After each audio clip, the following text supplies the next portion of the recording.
EPA Region 5 building in Chicago, Illinois, bustles with activity as employees confront a devastating wildfire. Today's emergency, however, has no one pulling any fire alarms.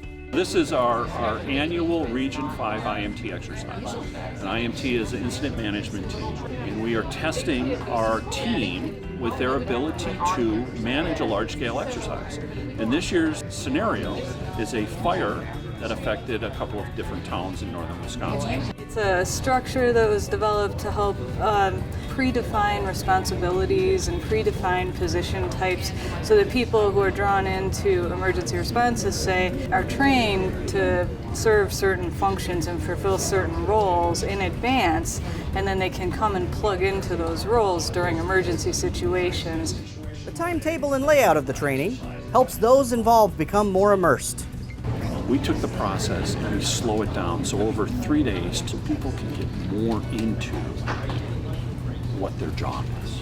Attendees must focus on problem solving and effective communication with internal and outside agencies to succeed. In the tactics meeting, we identify and call out all of the resources that we have available to us, as well as the resources that we may need in the next operational period.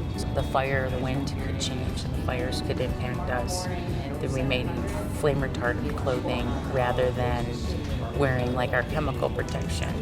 It forces you to go interact with the other units. You kind of learn what they're doing, and I think it's a very helpful exercise to know what everyone else is doing. The 70 participants stationed in multiple areas must find counterparts to interact with. A unique tactic helps participants with this. Well, the colored vests represent where they are within the incident management team structure. Then the other vests are merely a way for people from afar to say, oh, I need to go talk to logistics. Okay, well, logistics wears a red vest. Okay, so I'm looking for a red vest. The ever-changing wildfire scenario pushes participants to adapt to many aspects of similar real-world emergencies.